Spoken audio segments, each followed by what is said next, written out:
Hey friends, if you encounter the error, we can't activate Windows on this device as we can't connect to your organization server, then please watch this video. I will guide you through the resolution.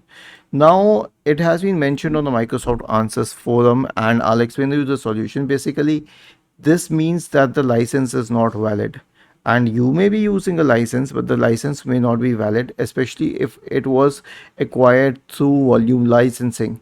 In that case, if you are associated with an organization, you will have to talk to the IT department who will give you access if your license is genuine and you are still associated with the company. And if you are not, in that case you will have to buy a new license.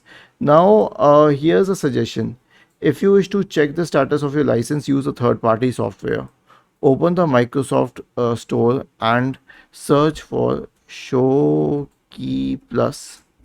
Okay, I use the software each and every time.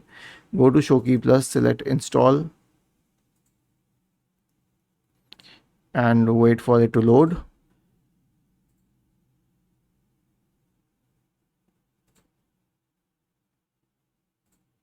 Once it loads, click on open.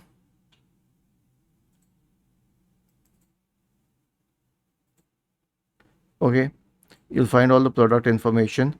If it's volume licensing, that will be mentioned. If it's an OEM key, it will be mentioned. OEM keys are bound to the system, so if you're trying to use it on a different system, then it won't work. If you're using a retail key, then it should be working. So this is the case with the license. You can check the license and all, and if your license was actually not genuine, in that case you will have to buy a new license and clean install your system. Was this helpful? If yes, then please subscribe to the channel, and if not, then let us know in the comment section of this video on how we could help you further. Thank you for watching this video and have a nice day.